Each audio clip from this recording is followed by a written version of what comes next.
Warning: the following content contains language that may be inappropriate for younger viewers. Viewer discretion is strongly advised. Welcome to the Let's Get Heavy podcast, where we explore the realms of heavy music and have conversations with some of the most talented bands in the genre. We have a very special episode to share with you all, as we are chatting with the creative minds behind Byker Grave Festival. Joining us is Stu from Byker Grave Bookings, and alongside him is the living legends from Venom Inc, Marc Jackson and Tony Dolan. So let's get heavy.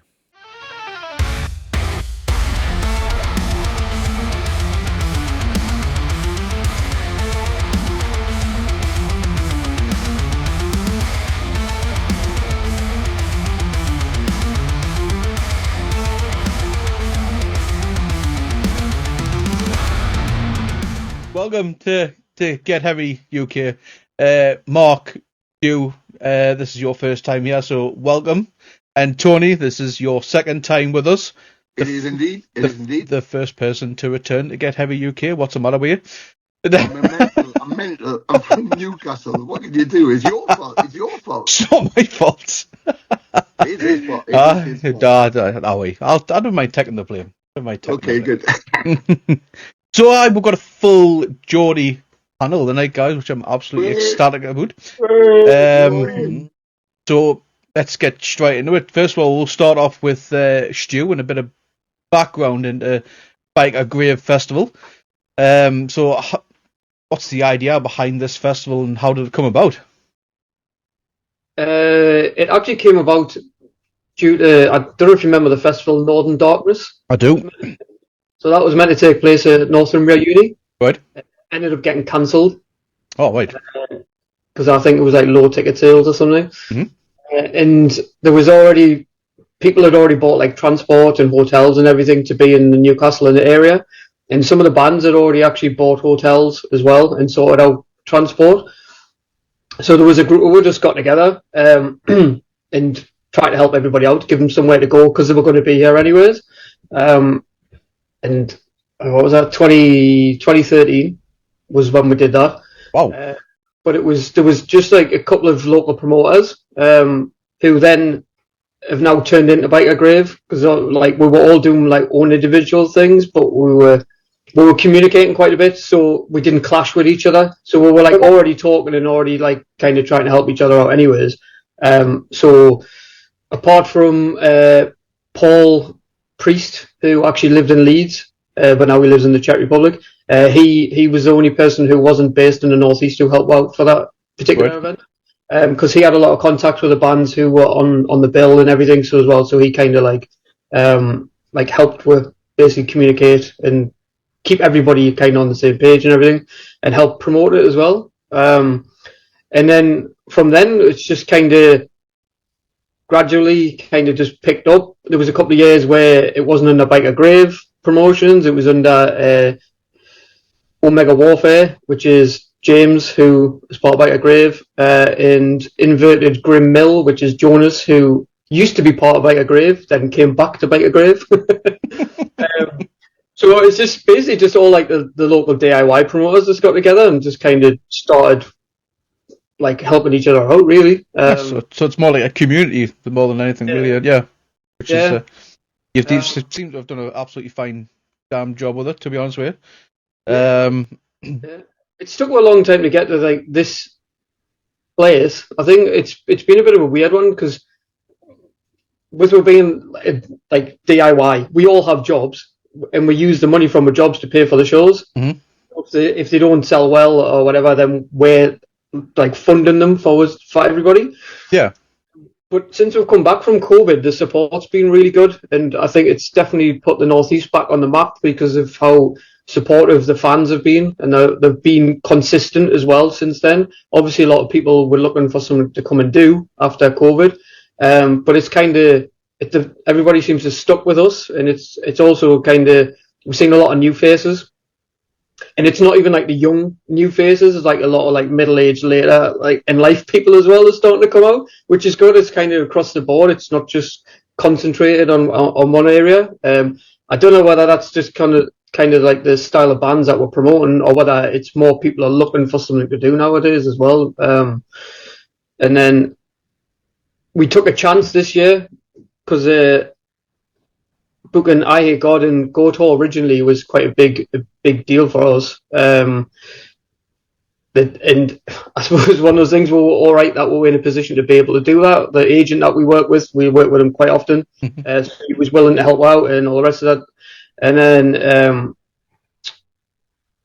the reception was really good, which kind of put me in a position to approach Tony about doing Venom Inc. As he will confirm, I have been asking him for about 10 years. So, so it's finally happened, thankfully. But no, it's just, I mean, obviously you would have seen Byker Grave shows promoted across. I have been to a few, mate. So yeah, so like we're doing even more now. We've started to work with other promoters as well, again, to kind of, so we're not competing with each other, we're all working together. So what I like to see. It's what I like to see. As we've just said, community, not competition. Yeah, and I think that's definitely helped, because that's started, like, we work Connor from Conviction Records. Mm-hmm. He does all the hardcore shows in Newcastle. And, like, we've started to work with them, and we've started to see crossover between the crowds as well. Like our what we class as our lot going to his shows, and his lot are coming to our shows, and it's kind of, it's good to see as well. Like that the community aspect of it starting to kind of cross into the fans coming into shows as well. Because it's all well and good, like the promoters being working together, but like there has to be a reason to do it. And the fact, of course, the fans are actually starting to come out now and starting to realise, like, we're all just regular people. We're not corporate entities or anything like that. Anybody can promote a show. You know what I mean? Like it's nice. It's a good feeling to see. Oh, exactly. And there's more and more small promoters cropping up as well, doing their own shows, which is nice to see as well. Hello. Yeah. Yes, we're not as big as Byker Grave, but we certainly try our hardest. But yeah, man, Stu, we need it, man. We need that community. We need that sort of camaraderie where we can have those places to attend and unwind, because we'll all have shitty weeks, blah blah. We've just been stuck at work in the same job or whatever, and then come a weekend, got that Byker Grave Festival coming up, and you can head bang away and destroy some brain cells and slug some beers down your neck and just have an absolute banging time. Yeah. So yeah, man, we need it. So you've been trying to pursue the two lads that we've currently got here for 10 years. Yes. 10 whole years to get them at Venom Inc. And you finally achieved that. So what was the final? What basically said yes, Tony? What made you say yes? I'm finally, after 10 years of being chased, I finally kind of played. Yeah, I just, Stu has been persistent, but in a very, very, very gracious way. He was he wasn't throwing all kinds of bricks at it and stuff like that. He would just pop up every now and then, going, "What do you think?" And that was about it. And I'd be like, "Oh, for fuck's sake!"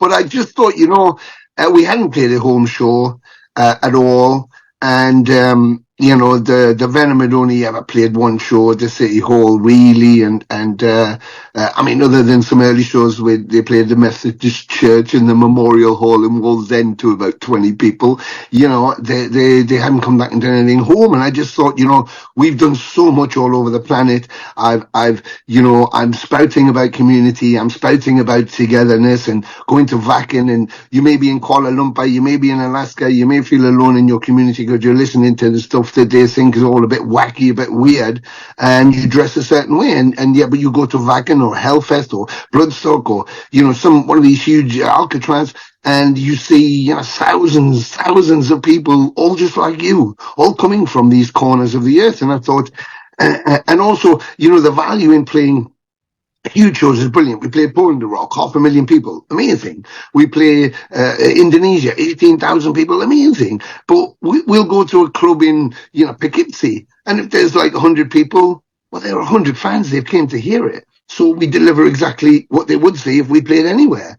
And do we skip it because there's only 100 of them, where they will not get to see us anywhere because they can't afford to? Or can we play? Well, if they can't do it, but we can, why shouldn't we? That's my ethos. And so I thought about how Stu's been working, what he did, the amazing stuff he's done, and he believes in it, and he puts the work in, and they make everything so comfortable for the bands and for the fans.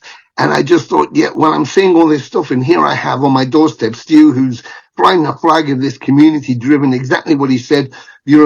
All together, we have the industry. We have artists, we have caterers, we have technicians, we have gear, we have lights, we have venues, we have, we have it all without any corporate involvement. If we all join hands, this is what happens. And I thought, yeah, this is about time we did this, and for the right reason. So it's a single show. We will be doing a tour next year, but I just thought, there was a couple of logistic things. I thought, I don't know how I can make that happen, but again, Stu was, if I can solve that, I can solve it. And what he can't solve, he can't solve. And I thought, he's gone more than halfway. I'll do the rest. Let's just do it. And so it's amazing we get to do it. I mean, Goto we toured with, and other guys, and I Hate God, of course, and it's going to be friggin' phenomenal. The whole thing, I promise you. Anybody got any inhibitions about this? Like you just said, get there. It's your weekend. This is going to be mind blowing. I promise you, the set of your life. So you're just going to have the best time at all. And handled by Stu and the guys at Byker Grave. You can't get better than that. You can't get better than that. So it had to be a yes. I mean, so I'm very happy. Just looking through the lineup, of course, yourselves who are at the top of the bill, headlining the entire festival. You've got I Hate God, you've got Goat Hall, you've got Discharge. Discharge. I mean, yeah. Margarita Wilchcult, I hope I'm saying that name correctly. Yeah. Odd. I'm going to say this next one in Ashen accent in Gerblin Smoker. Good old Gerblin Smoker. And Druidess, of course, as well, which is, mate, absolutely sick lineup. Yes, stonking. It's absolutely stonking. He's done an amazing job. And for the price of £36 as well, mate. Yeah. Holy shit. You know what I mean? Yeah. So you've got that those level of bands for that price range as well. To me, is just an absolute bargain. Yeah, and on your doorstep. I've had since it was announced, I've had people are flying in from Holland, they're flying in from Germany, they're coming from Italy, they're coming from Greece, they're coming from France, of course, and even coming from America, because they're going, oh my God, because it's a hometown show. It's the whole mythology of the Northeast, which is was such a rich environment, was so exciting then, and we gave so much to the metal community and influenced so much stuff, from the Northeast. Forget our heritage with Brian Johnson, the Animals, Sting, etc., etc., etc. But so, we have this great heritage, and and it's all part of who we are, and we fly the flag all over the planet. We don't hide the fact where we're from when we go over the planet, but also, the Venom thing's intrinsically linked to us through the extreme metal community. So there's a respect there already. So to be able to bring it home and to fly the flag with Stu proudly, to done it like this is really great. Is really, really great. I applaud him and the team, and yes, smashing it, man, smashing it. When was the last time Venom graced the tune? Oh God, Venom Inc. Sorry. We've never done it. Really? Never done it. Never. No. Venom played the City Hall. It was only about 600. The upstairs was closed, which was great fun. God, might have been on the Nightmare tour, I think, before we went out with Atomcraft with them. Of course, I was there, had a great time, but yeah, we never. I kind of avoided it because in the old days when we used to go, you used to get, like, everybody was in a band in the early 80s, and you'd play a local club or whatever, and you'd have all of the other people in bands standing at the bar, all like looking down their nose at you, go, well, I could do that, And I remember walking into Mayfair once, and some guys were like really fucking, we were giving off a really bad atmosphere, and I couldn't figure out why. And then the girl told me later on, she went, oh, it's because you were in Kerrang. And I was like, well, that's a good thing, isn't it? Oh my God. Yeah, but they just put a demo, and it was like, oh, you're wanking me off because I was in a fucking magazine, which is what you want to be. It's like, come on. So there was a disparity. People wanted you to do it and wanted to support you and come to a pub, but the minute you started getting anywhere, they didn't want you to do it. Because they wanted to do it. And I used to walk downstairs to the Man in the Moon, the Jubilee, Trillions, I would go down the stairs. Now, if I walked down the stairs and walked to the bar and I said hello to everybody, they'd all be like, fucking wanker, who do you think he is? Oh, hello, it's me. If I walked to the bar and I didn't speak, they'd be going, wanker, look, don't talk to anybody. So it's like, oh, stop it, will you? Stop it, I'm going for a piss. Cannot win, can you? You cannot win. But like Stu just said, we've come full circle, and now it feels that, outside of Newcastle, out there in the world where we've been, it feels like the 80s again. There's an enthusiasm. Young people, older people, everybody just wants it. Maybe it is post-COVID, but everybody wants to be entertained. They want to be part of it. They're buying, you've got an 18-year-old buying vinyl. You've got the older guys coming with their classic stuff. It's like the whole thing is just brewed up now, and everybody's in it together. And we want live music, and so I think people like Stu, like he was saying, and yourself, and I realized that myself across the planet when I was licensing music out, just thinking, listen. Why do you need to go to Century Media? Fucking the people at Century Media are people like us who got a job at Century Media. If you're not at Century Media, you're still you. You still know people. You still know what to do.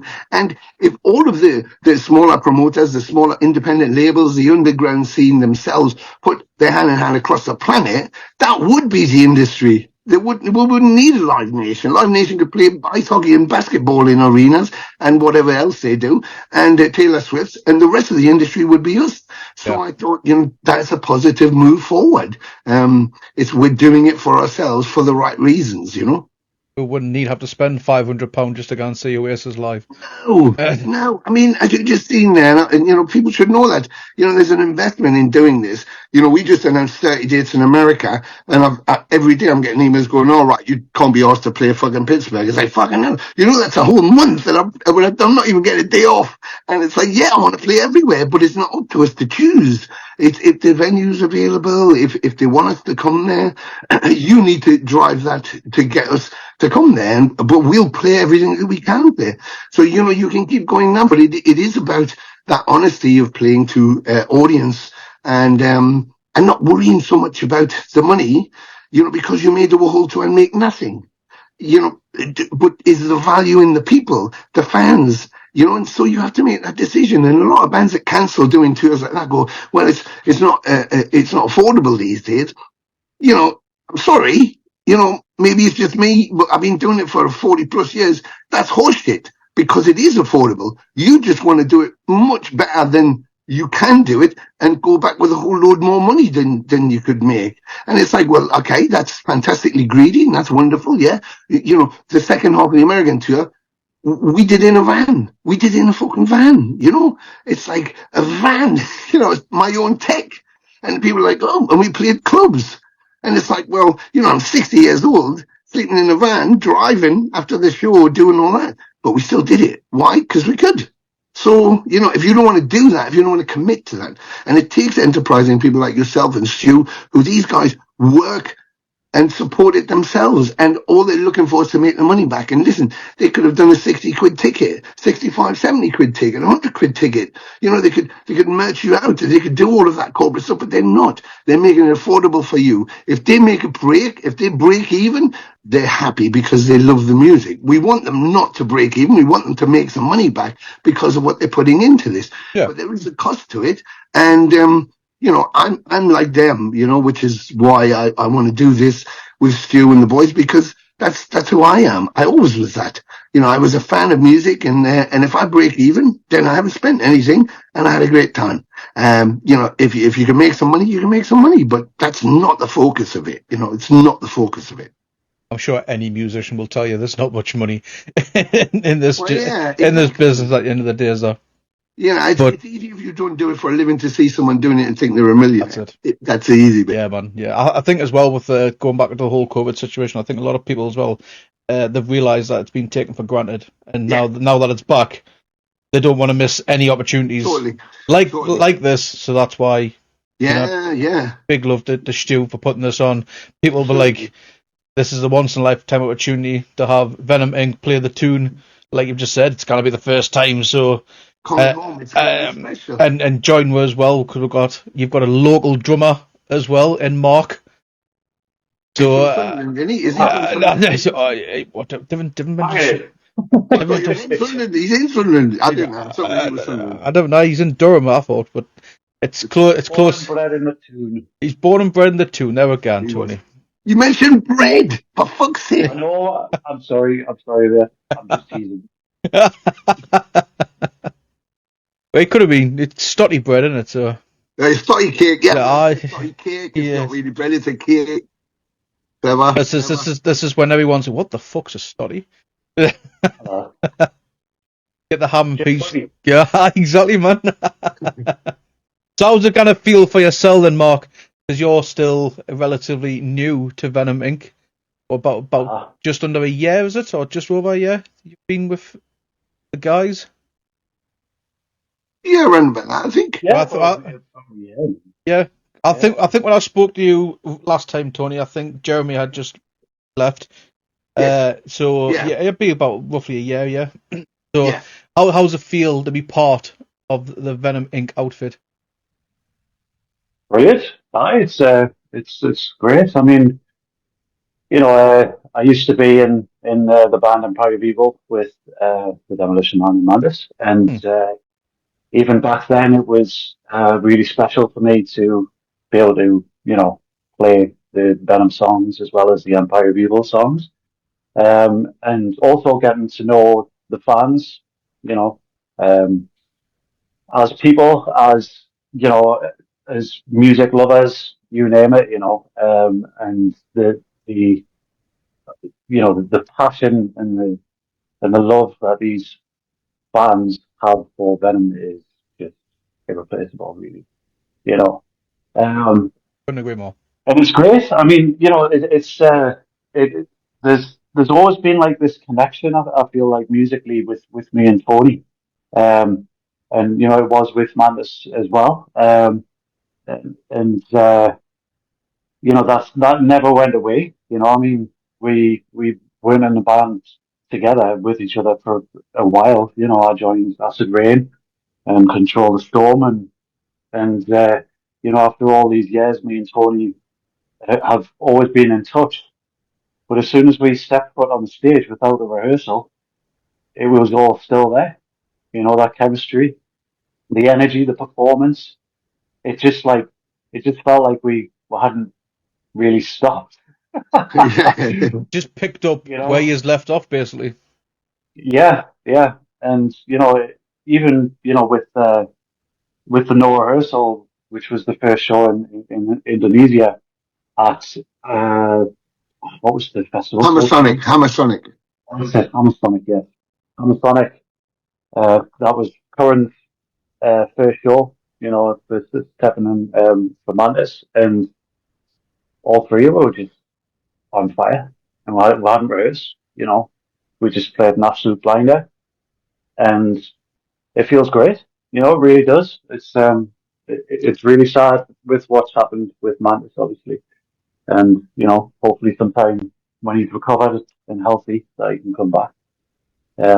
But with me, Tony, and Curran, as it currently is, since Mantis is kind of healing, trying to recover,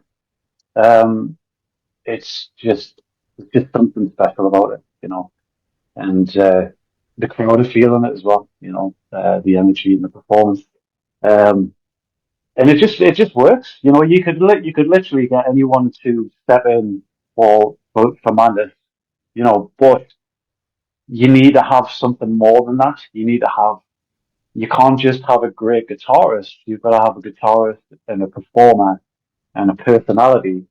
And I feel like, Curran really, really fits all of that, and he's quite similar to the way that Monks plays as well. The overall sound, the performance, how he gets the crowd going. The crowd love Curran. But yeah, I feel like, as Venom Inc is now, I think that it's great. There's a really good vibe between us three. We all get along really well, and you can see from the audience's reaction. No one's disappointed, and everyone goes away smiling and loving it. Yeah, man. I think that's it. I think the key is, like Mark just brushed across that there. I think that the reason me and Jeff always worked so well together is because he plays from his heart, you know. So he'll be the first one to go, I'm not a guitar virtuoso, but when he plays, you know, it's not coming just out of his fingers, it's coming from his soul. And Mark's always plays like that. First time I ever saw him on a video when we were looking, look for the first US tour for Empire, he just looked like, he looked like Dave, like he was a Dave Lombardo with a Bill Ward inside him. And I was like, there's something about him, and every time we go on stage, it just feels amazing. And I think, like you just said, Curran is exactly made up like that. He plays from his boots. It's coming out of him, and that connects with the audience. You can't fake that connection. You mean it or you don't mean it. You know, in the dip back in the day, Venom was an extreme band. Today, it's not extreme. It's more rock and roll, you know, because you've got extreme, which has gone all different ways. So, you know, we know that we're not the fastest band. We're certainly heavy and fucking loud as fuck,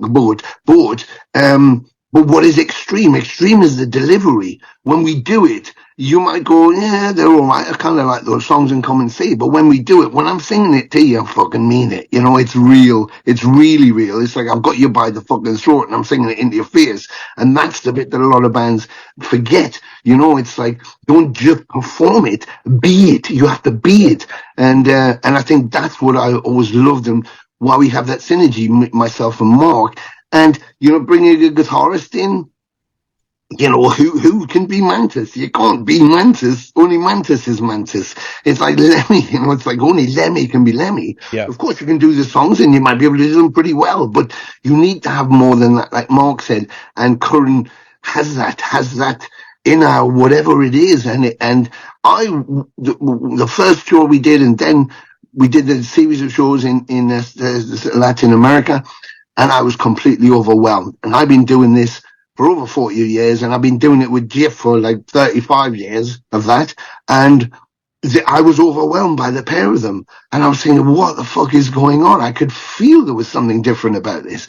And it's because of who they are and how they play.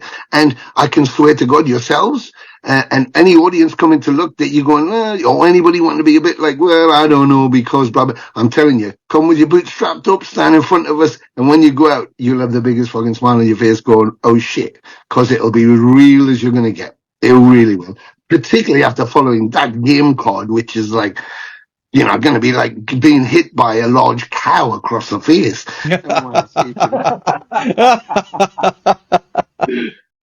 You got away with words, Tony. You got away with words.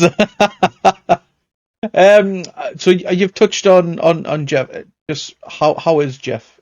Doing all right? Well, yeah, I mean, you know, he was preparing himself for the season last year for the first show, which would be in Belgium, for a festival we were planning to do. And he had done the first half of the US tour, then his wife got sick, so he had to take time off. He couldn't commit to the second half, so I got Mike Hickey. Understandable. Kronos' solo band, and of course he did Calm Before the Storm album with Venom, and he graciously said yes, so he stood in for us, which was wonderful. And then Jeff was feeling really good and started preparing for this festival, and 3 days I didn't hear from him, and when I did eventually get to him, he said, sorry, I've been in hospital. And I was like, oh my God, and assumed immediately it was his partner. And he said, no, it was me. I took a second heart attack. And I think physically, even after the first one, and this one fortunately wasn't as bad. It was another artery, but they stinted it and it's okay.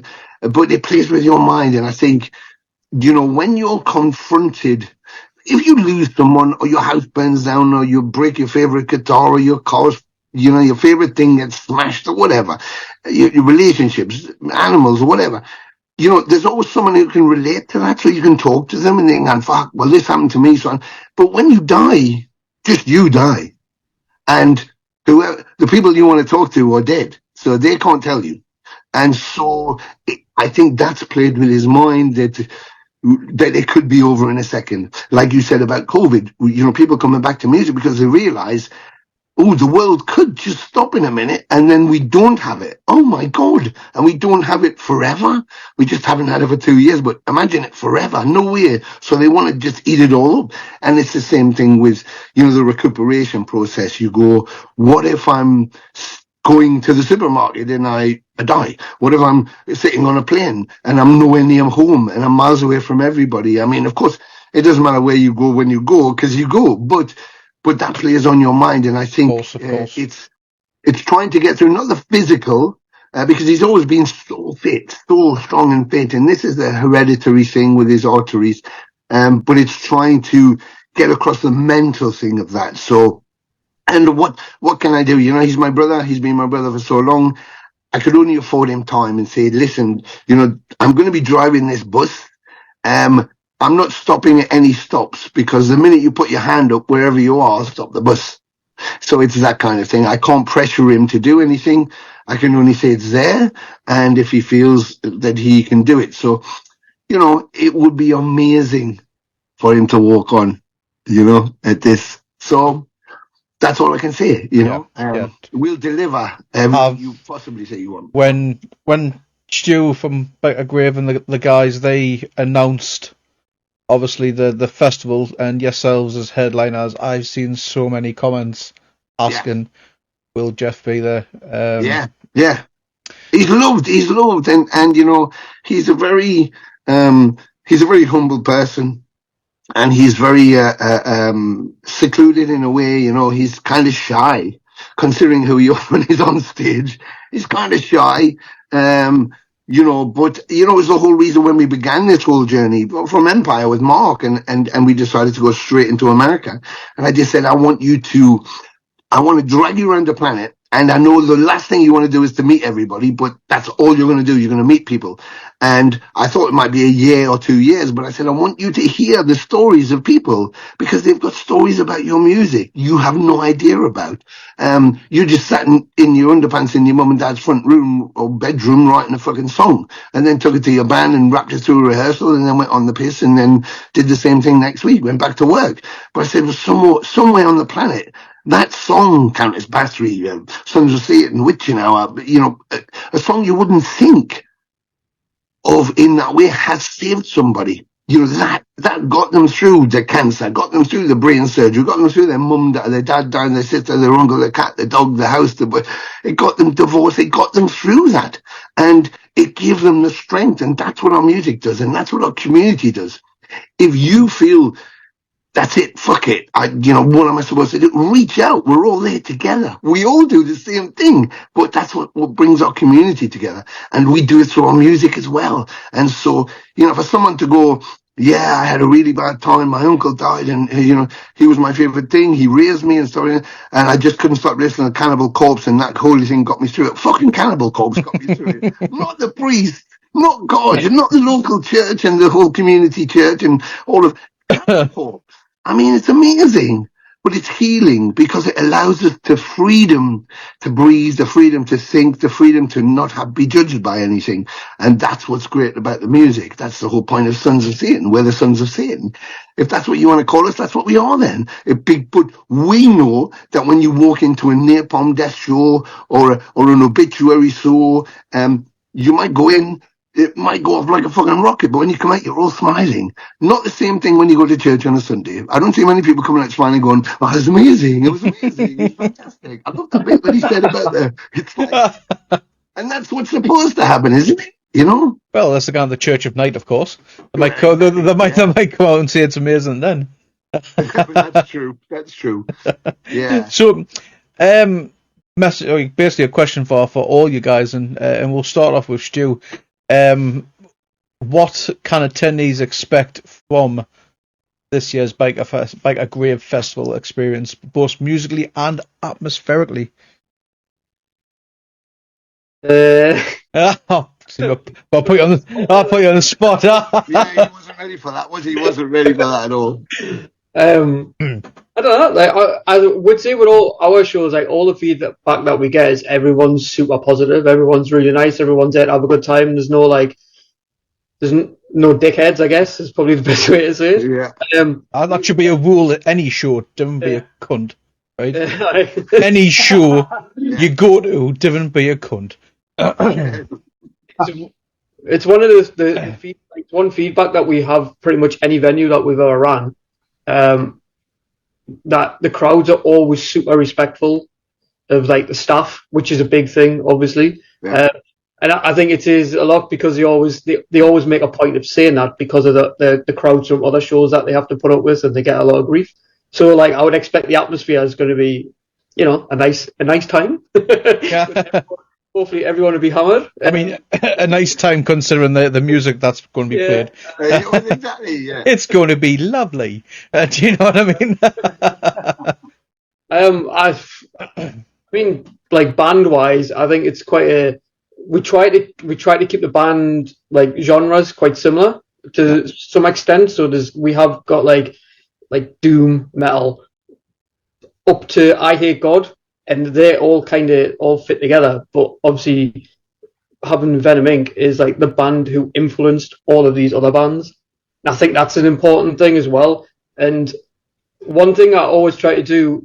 The reason why I know Tony is from a festival I used to run called Brofest, which was it like celebrated the Northeast music scene, and I worked with a lot of the like bands like Satan, Blitzkrieg, Tyson Dog, Mithra, Atomcraft, and it's I think one of the reasons I was always trying to get Venom Inc into Newcastle was because Newcastle has given so much to the planet in regards to music. And in regards to the metal scene, and heavy metal for me is like, that's what I grew up on, and it's still close to my heart type of thing. So being able to actually bring Venom Inc home, I think is a big deal. No matter what show there would be on anyways, I think it's a big deal to be able to celebrate that music back home. So I think their show is going to be a thing of legend. I think it will be like the one that's always going to be talked about, which hope it goes all right. It will. I feel it's definitely going to be one of the Northeast's best, if not the best, festival of the entire year. To be honest with you, and that's not just. Make sure it's the show fucking shows. I promise you. Even if Tony's got I'm sure Tony will make it spectacular somehow. I'll give it. I'll chop my own knob off if I have to. I mean, that's a bit extreme. But it is an extreme metal fest. So. Exactly. You see, you have to give to get. You have to give. I mean, you could have just done a Chili Peppers moment and just done the show bollock naked, I suppose. But yeah, that's true. That's true. Well, you could chop it up and stick it in a stock as well, you know. Stick it in stock, of course. Yeah. Sell on OnlyFans. Someone will buy it. But that's, I think, just to addendum to Stu there, that I've been considering this, and I passed it through by him as well, and not only because of its special nature and because of how the event's going to be, and I always say one of my first albums was No Sleep Till Hammersmith, because and they go, well, what did you do on that? I said, I streamed me bollocks off, because it was recorded in over 2 nights, Newcastle City Hall and Leeds. And I was at that show. So when I put the album on and I hear everybody going, well, I'm one of those. So I thought, right, okay, well, let's make this super special. The team, the team that they use, the people of the university, the whole way they manage the whole thing, like Brofest, it was just wonderful to be part of. It was so easy. He makes it so easy. They all work so hard and just made it. And it was just a laugh from beginning to end, but very respectful. Everybody was great. The atmosphere was amazing. That's what you're going to get from here. It's just going to be bludgeoned into like, let's just have a party. But I think that what I thought was, I want to make this uber special, so I'm going to record it for a live home show album. So, I keep all the live recordings that we do, and I'm planning a series of assaults, but I thought I want to make this one ultra special. So we're going to record it for a live album. So, yes. And then everybody who's at the venue, everybody's going to attend the festival. I'm going to work this out with Stu. They're going to have first shout on the album. So I want to take photos with everybody that I can at the venue, and that's going to be the inside. So it's going to be totally influenced by No Sleep Till Hammersmith, and we'll come up with a cool title. But I want photos of everybody who's there who wants to have a photo on the sleeve. Let's get a photo, and we'll put you on the inside cover, and it will be a homegrown thing, and then if people want to get it after that, they can, but just something ultra special to keep forever, absolutely love that idea. And will that be on a vinyl by any chance? It has to be. Fucking has to be, innit? Yeah. I think, yeah, it has to be. I'll be at the front row for that. The digipack would be a fold out poster thing, but I have to have it should be on vinyl, so we'll have a picture of the in the gatefold, and we'll have the whole kit and caboodle will be all over it, and and everybody in it. You've definitely thought this through. I love it. Yes, yeah. Just to make it as special as we can. I hope that happens now, like. I hope that happens. It will. Guarantee, 100%. Buzzing, can't wait for them. So, Stu, I hope I'm not putting on you on the spot again, but in today's age, with the cost of living, etc., it's getting harder for venues and festivals. How have you managed to keep the costs for this festival so low? Because that lineup, to me, it's at least £60, £70 at least for all those bands. How have you managed to keep it so low? That's incredible. Well, we've reinvested the money that we've made in the past few years back into the festival, which means we can keep the ticket prices low, and then our overheads are obviously going to be more expensive due to that. Mm-hmm. But if it gives people the opportunity to be able to actually come in, then hopefully, would have been a cheaper ticket price, would double the crowd that we would need to break even on a more expensive one. Which, I mean, at the end of the day, the most important thing is having people there. And like, if you go to a show and there's nobody there, it's dreadful. So we try to make it accessible for everybody. I mean, even like we had a few arguments about even making it 36 quid. We thought that was too expensive. Oh, really? Yeah. But like, because of the venue that we chose as well, obviously, there's a lot of extras that we can actually provide for the artists and the customers, which we have to pay for. But I think because we've chose the venue, we kind of up the ticket price a little bit to accommodate the stuff that we can provide, which will make it a better experience for everybody across the board. And I think that was the kind of conclusion that we came to. Like, it is a bit more expensive than we wanted, but we've chose a venue that can provide a better service for everybody as well. Yeah. But I mean, 36 quid nowadays, like the more even shows, just, I mean, obviously this isn't talking bad on anyone, but like, you see shows at Trillions and they're like 20. Yeah, exactly. That's £25, and it's like, it's just the reality of the situation at the minute. Yeah. It's expensive, so you're already over halfway there. And that's 3 bands. Do you know what I mean? Look, you've got what, 8, 9 in total? Yeah, I think 9. Yeah. Yeah, and that's for £36. I can't specify. I can't say there's enough, but that is an absolute bargain. Yeah. It's an absolute bargain for the bands that you've got listed. Absolute bargain. So from a fan's point of view, Stu, thank you, because like I said, that is absolutely insane. £100 to get in next year, I'll come back and say, well, you told us it was. Shit, adds on, mate. I need to stop. Stop this. Cut this segment out.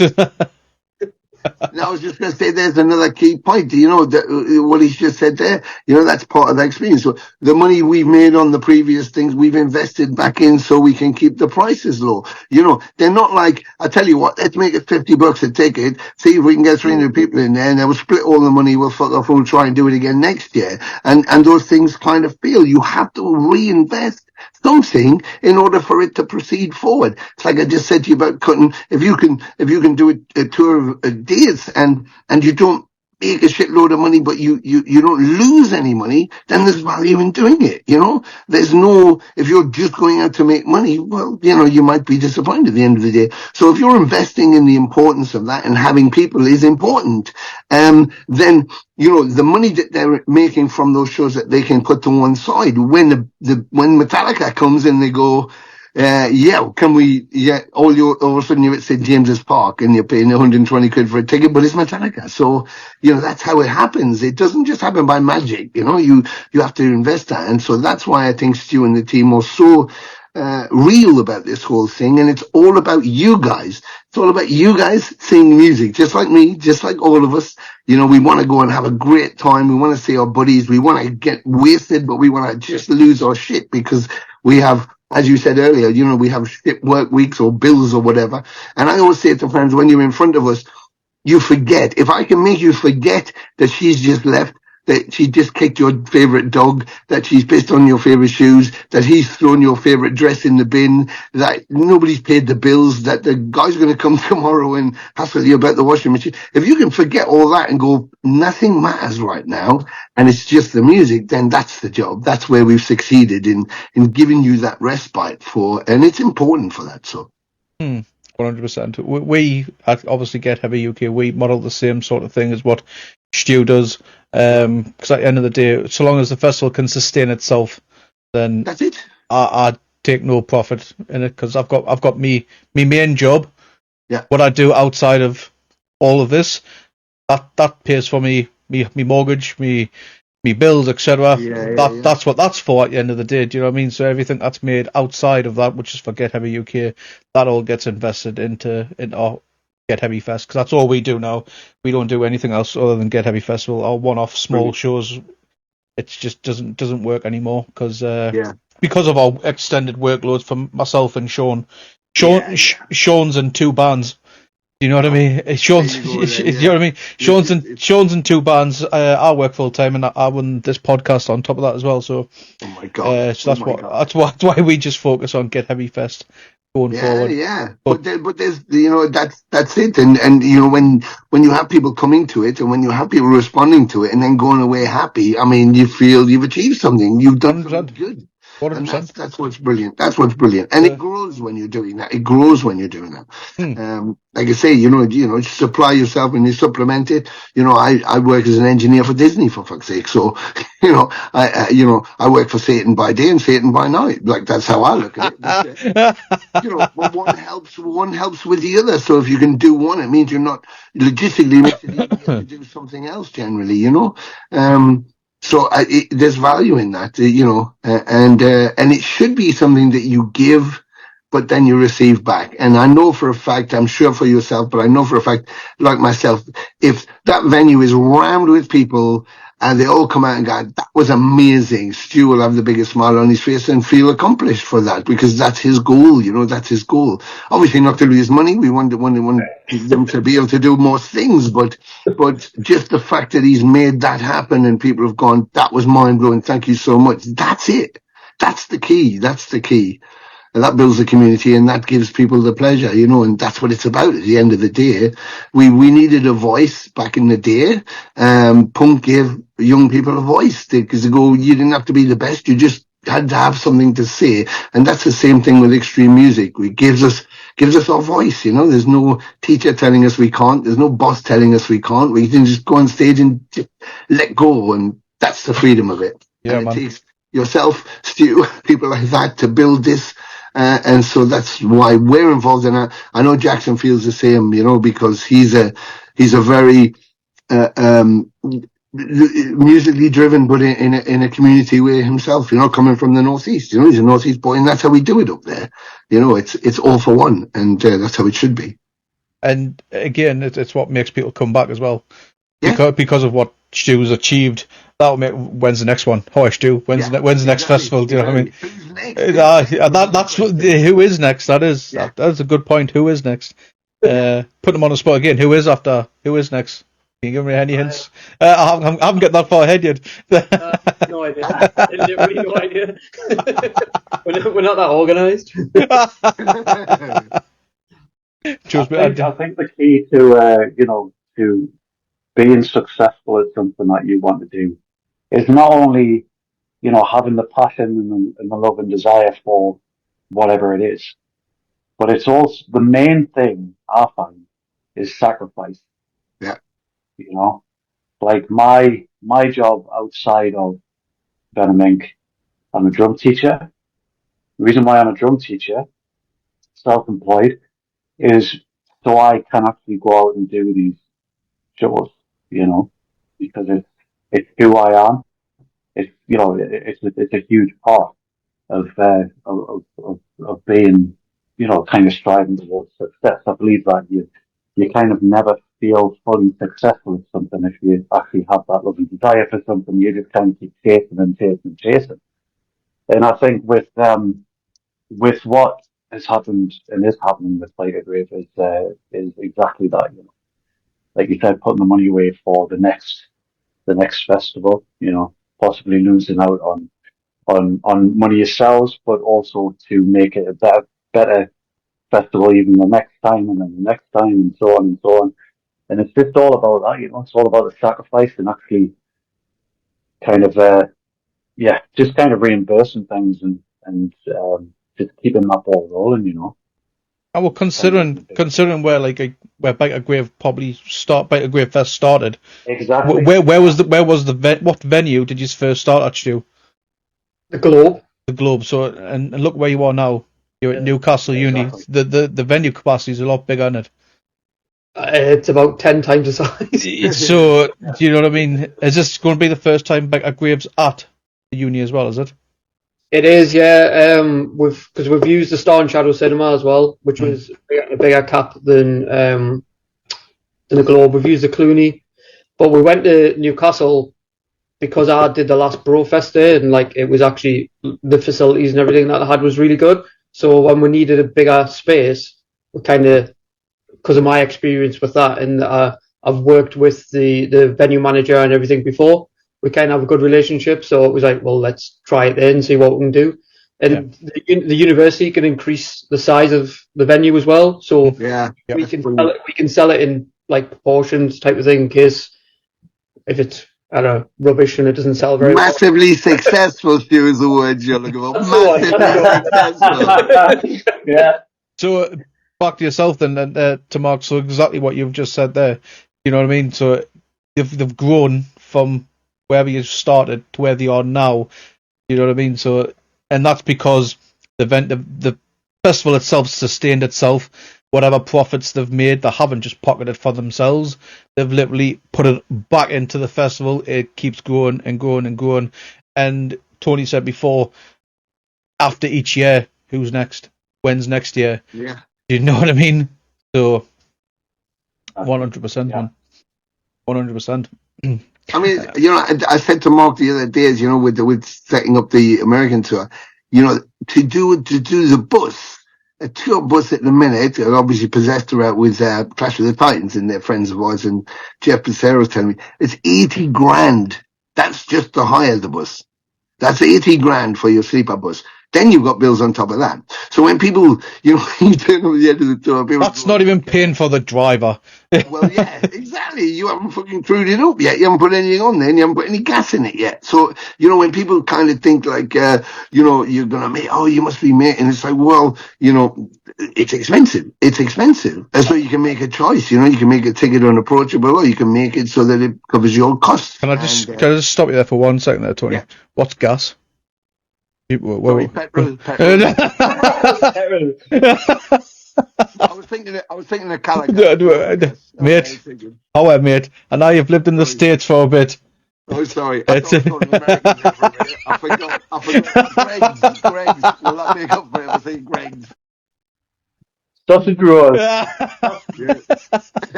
Sorry, what? I was going to say, what's gas?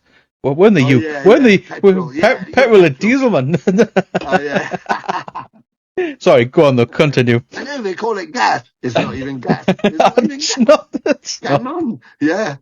But yeah, I mean, so those kind of things, and that's just for a bus, So immediately, you get people thinking, we can't do it because we got to spend all that money on it. It's like, well, if you're going to make 150 grand on a tour, and 80 grand of that is going to go on your bus, you have to be careful with your budget. Yeah. So maybe you don't make a load of money at the end, but in the past you get people going like, oh no, something's funny. We should have made this amount of money. Where's it all gone? It's like, you've been sleeping on it, you daft twat. You're fucking sleeping in it. You're sleeping in the money. It's driving you around. It's like, so there's lots of overheads like that. And for you guys promoting shows, there's overheads. But I think the university is a great location. And like Stu said, it can be expanded, which is fantastic because it's going to need to be.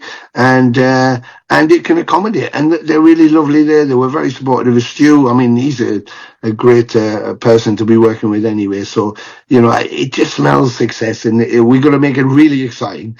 We're going to get the buzz going. And like I say, and it's going to be spectacular. So it's going to be great. I want to see Venom Inc. pull up in an old school VW shaggin' wagon, and them old school just little camper vans. That's what I want to see us pull up in. Well, actually, I was thinking we get one of those 3-wheel things, like only for because we can get gear in the back. It's got double I doors, was gonna say the will not just tip our. probably. Yeah. Shit. Yeah. That's brilliant. I still just say just get a old VW bus, mate. Like that's the way to go. Well, maybe we'll get a VW bus, and it'll be towing the Robert Reliant up the street, and we'll put all the gear in the Robert Reliant. And So we got both. That's spook right. That's spook right. Just use it as a trailer. Yeah, exactly. Yeah. So, what can fans expect from a set list? Can you give anything away of what will be played? Well, there's always so many songs, and myself and Jackson and Curran doing the last shows we've been doing this season. It was just we just tried to mix it up. We tried to put as much as we can in and something different in all the time. And I think even at the beginning when I was passing the songs, Mark was busy, fucking teaching and working, and Curran was busy with his business, and he models amplifiers, and he's a retail outlet for equipment and stuff. And what about a set list? And I sent them each about 35 songs, and they were like, "Fuck me, is that a set list?" And I was going, "Well, kind of, it's in there somewhere," because it's one of the pleasures is there was so much great music made. From the singles, the B-sides, your deep cuts, the opening tracks. You got black metal, Countess Battery Witch, fucking Poison, Don't Burn the Witch. I mean, Raise the Dead. I mean, you could just go on forever. It's like everything seemed to be classic. And then the singles, your Bloodlust Die Hard, bursting out, and the B-sides, Anomaly Satanis and Live Like an Angel. And so I think what we tried to do was pull from those classics to give the classics, but also, the Empire, the Venom Inc. stuff, because, Arvia was received so well. We just released There's Only Black, and what we found was... Which is an absolute banger, by the way. Thank you. But what we found was we put Inferno into the live set for Latin America. The thing was bringing the house down, so we were kind of back to back, and that was some classics. We want to do RV. People are asking for stuff off that, so Time to Kill. So, I just think it's going to be amazing. We're going to put as much as we can in there. Maybe a couple of surprises that people didn't think they were ever going to hear. And someone asked for the whole Manitou EP. So I was like, yes. But yeah, I mean, songs that people didn't think they were going to hear, and some classics as well. I don't want to make it too obvious by playing the same old songs, because it's like, okay, the same old songs, and You're Not Kronos, and blah blah blah, and all of that kind of stuff. And it's like, no, I want them to feel what we feel when we're playing them, and that's how our set evolves itself. So it's going to have bits of everything. Put it this way: when you go to the party, don't worry, you're going to be eating, or you're going to be covered in fucking cake by the time you leave. You're going to get it shoved down your throat, rubbed in your face, put in your ears. You're going to be covered in lovely cake. So don't worry about it. Get in. And Mark, is there any classic Venom songs that you would love to play that you've maybe never had the chance to play live? Oh, This is the chance. Tell Tony now. I want to play this live. Yeah, tell us quick. Tell us quick. I've gone off the idea now. it's a tough question. It is because of how. I'm like, actually, I told Tony this season before. I was in the band, and that I really love the Tony Dolan era of Venom. I really do. And when I was in Empire, we did an album called Crucified, and we played, the Tony Dolan era of Venom, and there was some great songs. There was Wolverine's a great one. That's a brilliant one to play. Black Legions, that one's absolutely class. There's so many. Don't Feed Me Your Lies. That's another banger as well. To be honest, yeah.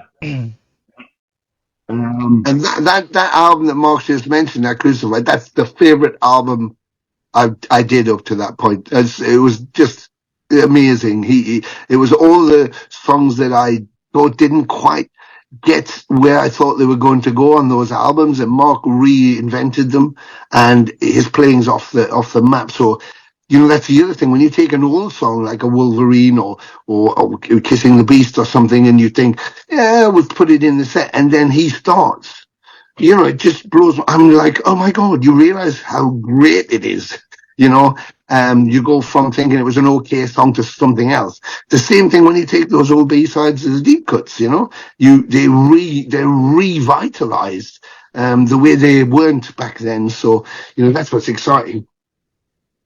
Yeah, honestly, I cannot wait for this entire experience. I've already got my ticket. So I was one. I don't think I was one of the first, but I was definitely very close. Kind of been absolutely sick time.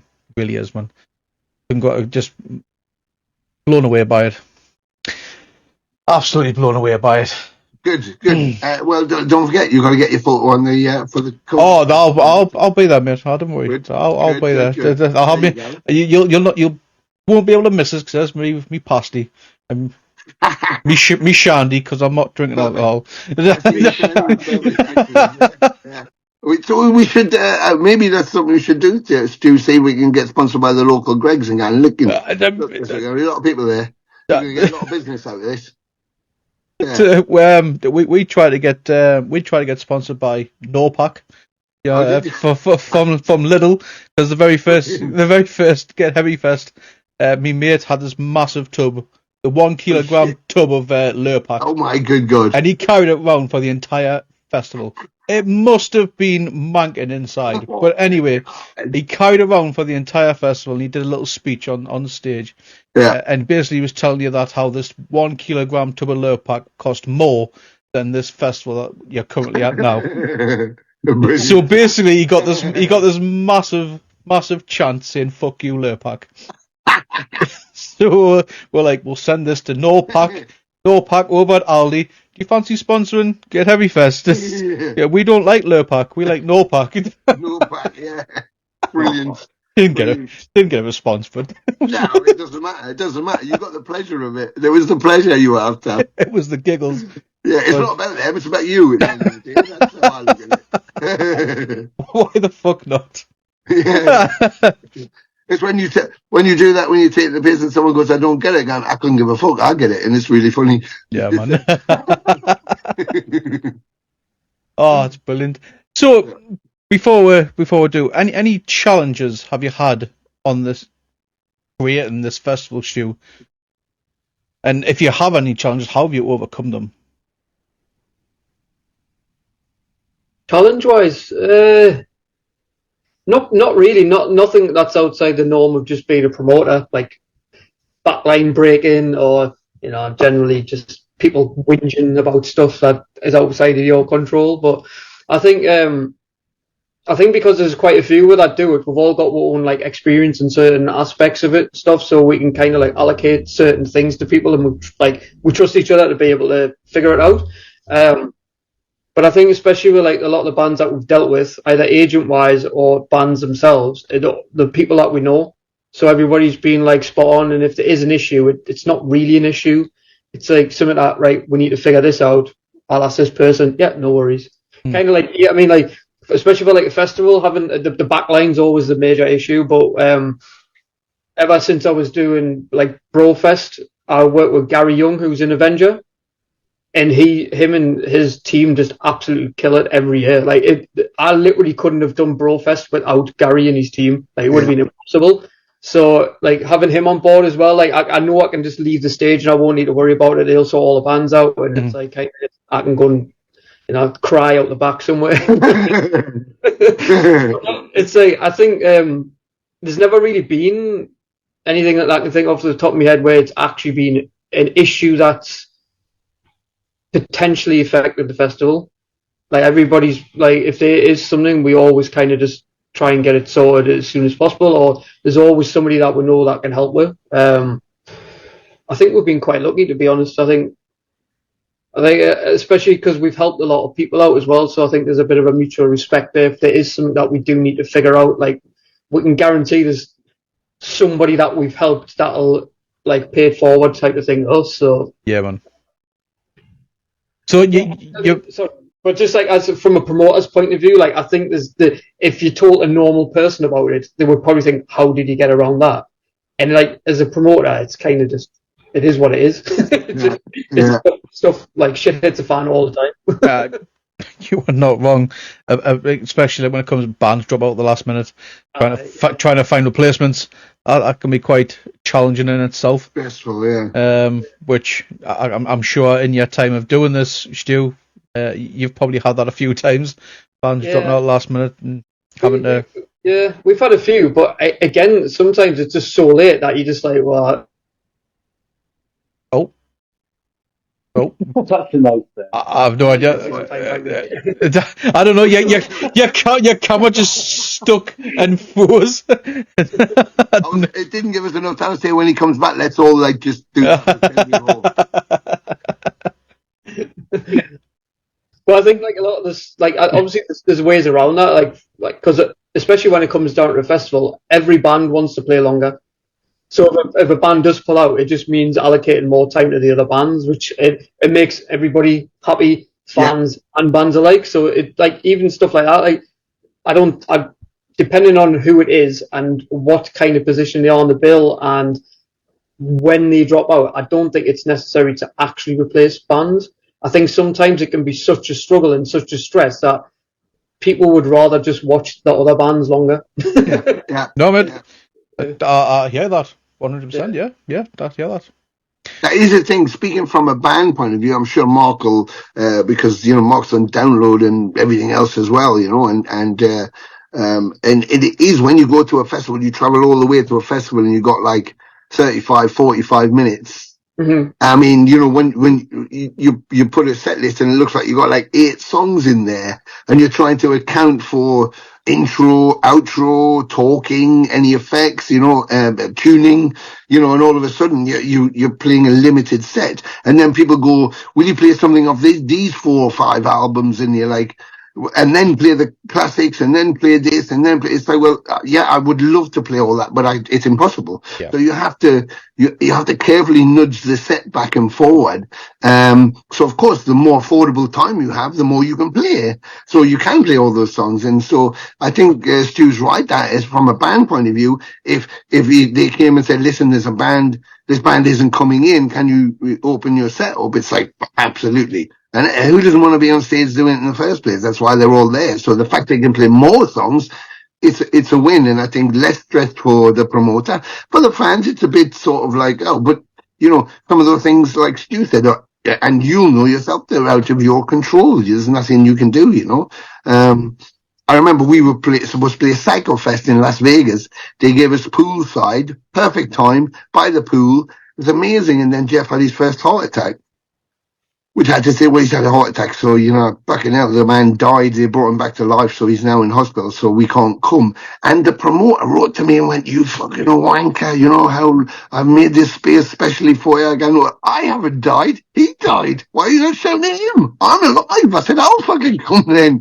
Oh, hell. What do you want me to do? What do you want me to do? I'm sure they just thought it was an excuse. It's like, until he saw it on Blabbermouth and Jeff all tubed up the nostrils and stuff. And it's like, "Well, you think I'm going to lie? I'm going to go as far as to say one of us is dead. And then the next week when we turn up in Scotland, go, oh, he got better. It's all right. Yeah, we thought he was dead, so we could cancel you." It's like, come on. But as a promoter, as a band, you don't know what's going to happen. But as a promoter, you got to be ready for that. And I think, Stu's right to take that thing. At the end of the day, sometimes you think, depending on where they are, you open it up and every band wants to fill that gap, and the fans will respond to that. So they get to hear those songs they wouldn't have heard otherwise, It's great. Sorry, that's just completely blown my mind. That about what you just said. I was like, I didn't know how to respond. How do you respond to that? I think I think a clout across the fucking face, across the back of the head, would have been suffice enough to me. Totally. But he wasn't in the same room as me at the time. But yeah. Imagine saying that in Newcastle. Yeah, my brother just died. You wanker. I mean, a special place for you. It's like, you fucking, excuse me. I think some five fingers. Five fingers of respect will come into play there. Well, he'd have a 5 of his arse and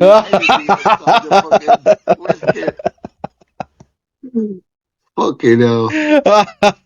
Get in. Mental. But Oh, again, you know, I had to put it down to, obviously they were stressed. There's a gabillion bands. It's a huge thing, an enterprise. And maybe 2-3 bands just called up and, you know, wanked all over his cheese sandwich with excuses for not being able to come. And then I come and go, oh yeah, we can't come because he died. He went, yeah, of course he's dead. Oh, fuck off. You know, it's like, no. Like, you know, so nuts. Remind me now to accept a cheese sandwich from Tony. Didn't have a cheese sandwich, no. If you're putting on a spread, Stu. I've had plenty cheese sandwiches. Listen, next time you're in Greg's and you've got one half in your gob and that comes into your mind, just spit, don't You're putting on a spread, Stu. Don't let Tony make the cheese sandwiches. I thought you said that was salad cream, Stu. Hey, you've got. You're banned from the backstage. That's brilliant. Yeah, backstage for everybody. Tony's helped with your buffet. You'll be outside in the 3 fucking wheeler. Listen, I'll be outside while you're outside, stressing because we can't get in the venue because it's so fucking round in there. The whole thing. To be fair, it's in December, mate. Well, I'll be inside. It'll be fucking freezing. Exactly, yeah. It's fucking December, mate. Then again, we'll still be there with our fucking just our t-shirts and stuff on because it's. Of course we will. Stilettos, and Mark won't even wear tights. He won't wear tights. Aye. No, Tony's going to chop his knob off. And put it in your sock. Aye. It's gonna be mental. It's gonna be mental. Didn't get this anywhere else, guys. Only at Byker Grave. Exactly.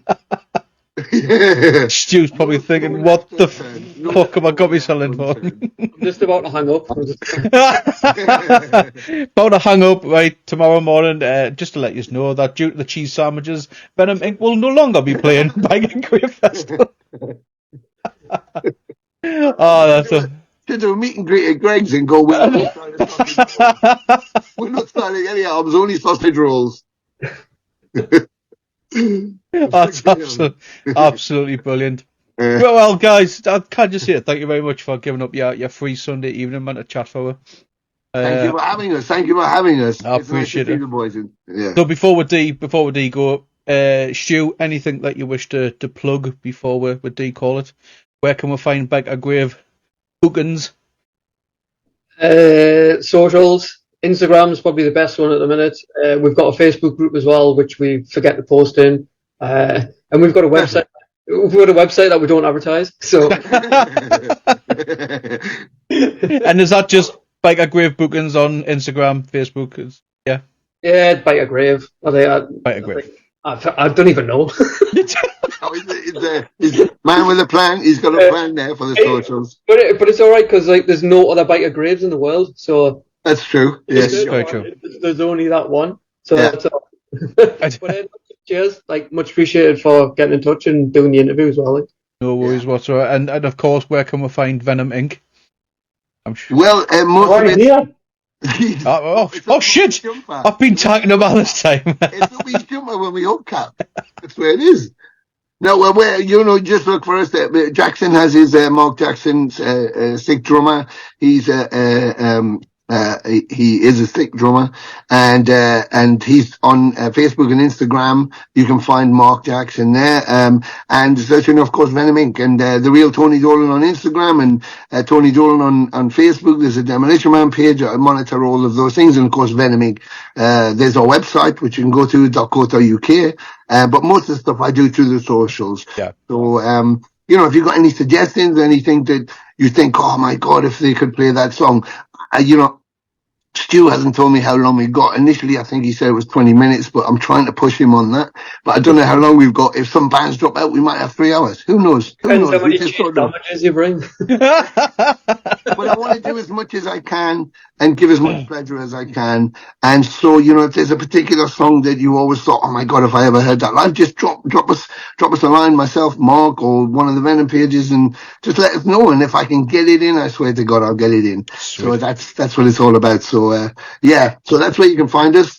And we thank you all, and thank you guys for coming. Support Byker Grave, of course. We shall see you very soon. I know Gotor's very excited, and so is I. He got and spoke to them, and of course this George. So and the rest of the bands. You've got a great bill, a great price, and really great people doing this. So we're bringing it home. And thank you guys for Stu for offering us and just waiting 10 years to keep being persistent. For being patient. And for the interview, to have the boys here, it's been really special for me. Patience of the saint. And Mark, you said you are a drum teacher as well. Where can let's plug this? Where can we find? How can anyone get in touch if they want to start learning how to play some drums? So Facebook, stick to your drums.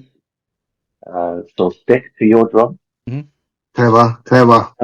Don't worry, all links will be in the description of the YouTube video, so don't worry. Yeah. Instagram, Marc Jackson Drums, or Stick to Your Drums as well. Facebook, Marc Jackson Official. Yeah, Marc Jackson Official page on Facebook. Or you can just come to the fucking tune and just, knock on my door and go, yeah, I want some drum lessons. That would mean having to dox yourself though, and giving you full. That means you have to give your full address, and then there'll be a fucking queue waiting outside. Yeah. So Facebook, Instagram, TikTok, Marc Jackson Drums, anywhere like that, So yeah. Sweet. I'll be there. I'll bring me bongos. Your bongos. Me bongos, yeah. Yeah, I'm still just waiting for an extreme metal band to let us play bongos. just to see if we can blast beat bongos. Yeah, exactly. Or at least let us play the triangle. Yeah. Hey, look, if we get Jimmy Neal to do difficult, man. Imagine blast beat bongos, Jimmy Neal. Jimmy Neal. Blast beat bongos. I'm in. That's a single right there. I'm gonna message Jimmy Neal after this. All right, Jimmy, make it happen.